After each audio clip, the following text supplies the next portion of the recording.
on the day of installation, you have already installed. Maybe you finish the installation the same day. If you finish this installation the same day, then this next step will be on that same day. But if you don't finish the installation day, if you don't finish the installation on the installation day, then your testing and commissioning may be the following day. So now the next step is testing and commissioning. On the day of testing, when you want to test, this is one of the most critical aspects, because when you are testing, you might damage the inverter. You might damage your client equipment. You might cause hazard or anything. So on the day of when you are testing, the first thing you need to do is to tell your client to switch off all their load. Please take note of that. They must switch off all loads. So when you want to test your inverter, you want to test your system, you want to test your installation, the first thing you need to do is to tell your client to switch off all the loads, the bulbs, the TV, the socket, the laptop, the freezer, everything. They have to switch off everything. Or better still, you switch off the main distribution board. If you don't switch off the distribution board, you have to tell your client to switch off all their load, the AC, everything. They have to switch it off. And the reason is because you want to test what you have already installed. Because if they don't switch it off and you send high voltage or high current to the system, then it might damage all the critical system they are using. Or if they are using life-saving machine for hospital, it will damage it. So they have to switch it off. So once they switch them off, then you start your testing. You switch on your breaker. You switch on the battery first.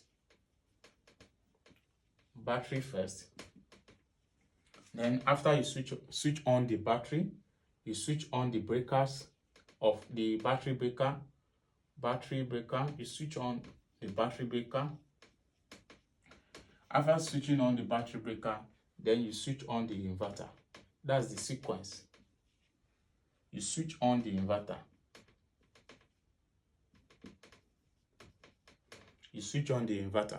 That is from battery. After you have switched on the battery, you switch on and you have checked the polarity. The polarity are okay.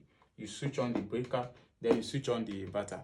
Once your inverter comes off, your filter will start booting for like maybe 1 minute or 30 seconds or 10 seconds or 15 seconds or 20 seconds, depending on the design of that inverter. So the inverter will boot. You allow the inverter to boot, to accept the battery, to read the battery. And if you are using external charge controller as well, the first thing is to switch on the battery before you switch on the breaker or the solar panel breaker to the charge controller. So once the inverter reads the battery, it will show you the percentage, the voltage of the battery. It will show you on the screen. So immediately it shows, then you test. If it is an hybrid inverter, then you switch on your breaker, your DC breaker, that is this breaker from your solar panel, that's for your solar panel breaker.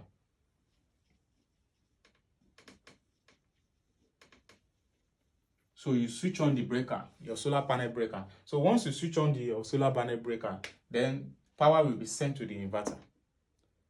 Once power sent to the inverter from the solar panel, then you will wait for like maybe 1 minute for the inverter to be able to access the solar panel and started accepting the power from the solar panel. So you will see on the screen how the power is increasing.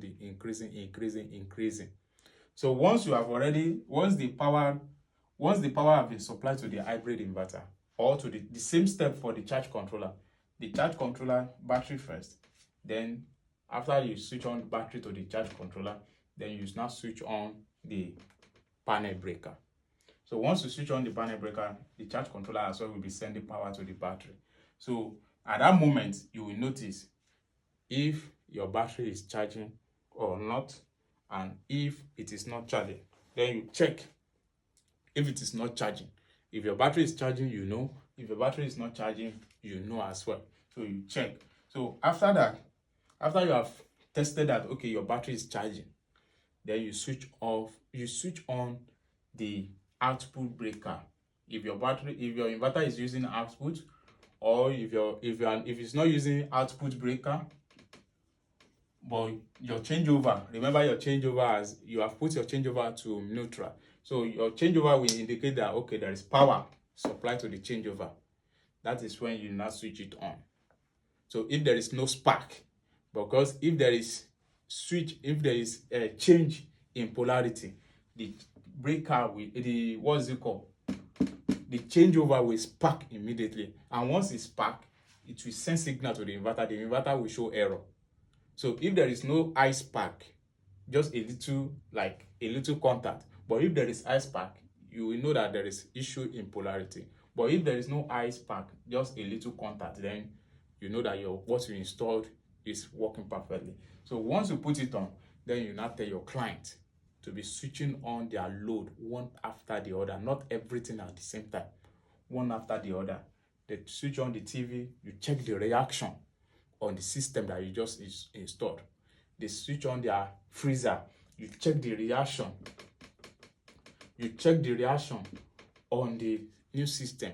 Now they want to switch on their pumping machine, but maybe the maybe the inverter, you have designed an inverter to power their pumping machine. Now they want to switch on their pumping machine. You let them know that, okay, maybe your design is to say that, okay, they have to switch off all the remaining loads before they use their pumping machine. Then you let them know, okay, switch off all this one. Let's test the pumping machine. So when you are testing the pumping machine, you check the percentage. You check the percentage on the inverter. You check the load percentage on the inverter to know the reaction and the power consumption of that pumping machine on the inverter, because it's very, very important, so that this will give you room for rest. It will give you room for rest in the sense that if you notice that once they switch it on and your pump and the load is shooting to maybe 70% and 80%, you know that there's high probability if they do mistake and they are using other loads and they switch on that pumping machine, your inverter will enter overloading. But if it is at 40% or 50%, it's still manageable. Even though they forgot to switch off their loads, their maybe freezer and their TV, and they switch on the pumping machine, it will still not affect the system too much. But it's better, based on your system design, you explain to them, okay, switch this one off, or you use this one during the day, or you use this one when you want to use it. So now another thing to test is the AC, the air conditioner. So you let them switch the pumping machine off and switch on the AC to see and to check the reaction on the inverter, on the new inverter. So all these, they are testing, that you have to test them one after the other. And the loads that they will be working 24/7 on the new inverter system, you test them as well. You check the reaction on the battery. You check, once they switch on the pumping machine, does the battery continue to charge? This will let you know that maybe the panel that you give, maybe they are enough or they are not. Maybe the panel you give, if they are enough or they are not enough. So this will give you room to know that, okay, the panel that they have will be able to serve them during the day and also charge their battery. But immediately they switch on the pump and you notice that the battery stopped charging, that means your solar panel is not enough to power the load and also charge the battery at the same time. So immediately you notice that immediately they switch on one load and the battery stopped charging, that means what the panel is generating at that moment is not enough. Your panel might be enough, or because the time that you are testing, so the panel is not generating enough power. But if it's during afternoon when there is high intensity of sunlight and you notice that immediately they switch on the AC, the battery stop charging, then that's the problem they will be facing when you leave. Immediately you left, once they switch on the AC, then the battery will stop charging. So for them to be able to switch on their AC, then they have to increase their solar panel so that it will match up with what the AC is demanding or what the pump is demanding. and also power and also charge the battery. So during this testing, you test gradually. You test one after the other. You don't just test all the load at once. You test one after the other.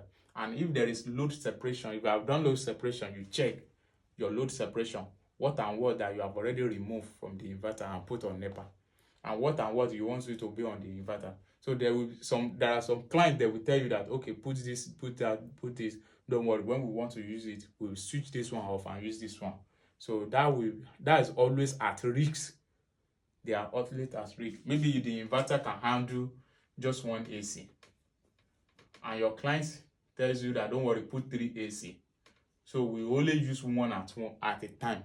So this 3 AC is a risk for you that you have to be thinking every day, because there will be a day whereby they have full house, a whole full house, whereby they have visitors and all those things. So, and they switch on the 3 AC at the same time, because some of them would have forgotten when they are doing party, or they are doing New Year ceremony or Salah ceremony. So they would have forgotten that it is only one AC they're supposed to. So immediately the inverter will enter overloading, and it might damage or it might not damage.